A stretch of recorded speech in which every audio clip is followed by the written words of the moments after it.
Congress incharge Meenakshi Natarajan CM Revanth రెడ్డిపై కేటీఆర్ చేసిన comments కు కాంగ్రెస్ నేత అద్దంకి దయాకర్ కౌంటర్ ఇచ్చారు.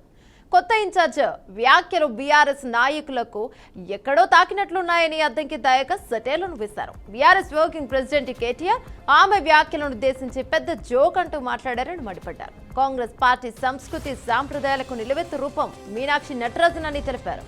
ప్రజలను సొమ్మును బ్యాగులు కంటైనర్లను మీరు దోచుకుంటే కాగ్ రిపోర్టే చాలా విషయాలు చెప్పిందని ఆరోపించారు.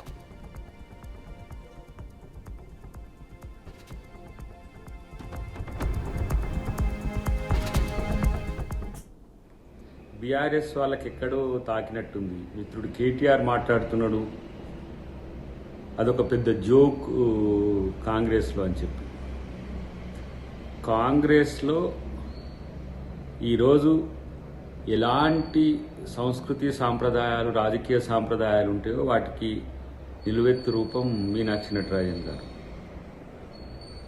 అంతేకాకుండా ప్రజల సొమ్మును బ్యాగులు కంటైనర్లను మీరు దోచుకుంటుంటే కాగ్ రిపోర్టే చాలా విషయాలు చెప్పింది కదా. అలాంటి నాయకుణ్ణి ఫామ్ హౌస్లో కూర్చోబెట్టింది రేవంత్ రెడ్డి గారు. అది గుర్తుపెట్టుకోండి. మూమెంట్ క్రెడెన్షియల్స్ అని తెలంగాణ తెచ్చిందని, అసలు లెజెండరీ పొలిటీషియన్ అని చెప్పి ఎంతో ఊకదంపుడు ఉపన్యాసాలు ఇచ్చుకున్నారు. 1000 కోట్ల రూపాయలు ఎన్నికల్లో ఖర్చు చేసిండ్రు. ఏ సింపుల్ మ్యాన్, ఒక సామాన్య రైతు కుటుంబం నుంచి వచ్చిన రేవంత్ రెడ్డి గారు ఎలా ఇంతటి మీరు చెప్పుకుంటున్న కేసీఆర్ను పడగొట్టి అధికారంలోకి రావడం అనేది మీరు జీర్ణించుకోలేకనే రాజకీయ అక్కస్తోనే ఈ కామెంట్స్ చేస్తుండనేది నేను ఈరోజు ఆరోపిస్తున్నాను.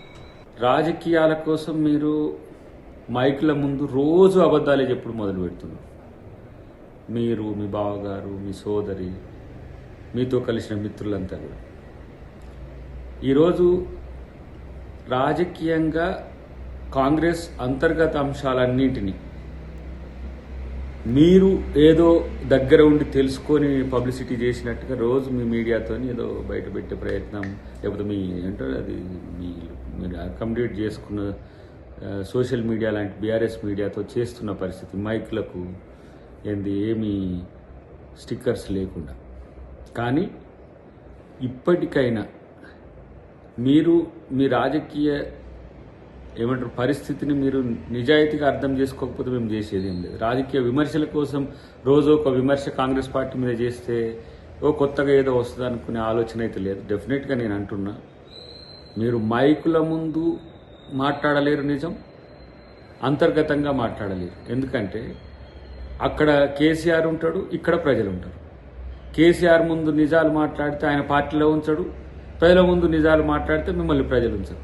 కాబట్టి ఈ లాస్ సిచ్యువేషన్ ఏదైతే ఉందో అది మీకు చాలా ఇబ్బందికరమైనప్పటికీ కూడా కాంగ్రెస్ అంతర్గత ప్రజాస్వామ్యంతో కాదు, నిజాయితీతో కూడిన రాజకీయాలకు నిలువెత్తు రూపంగా ఉంటుందని మాత్రం చెప్పగలను మిత్రమకి.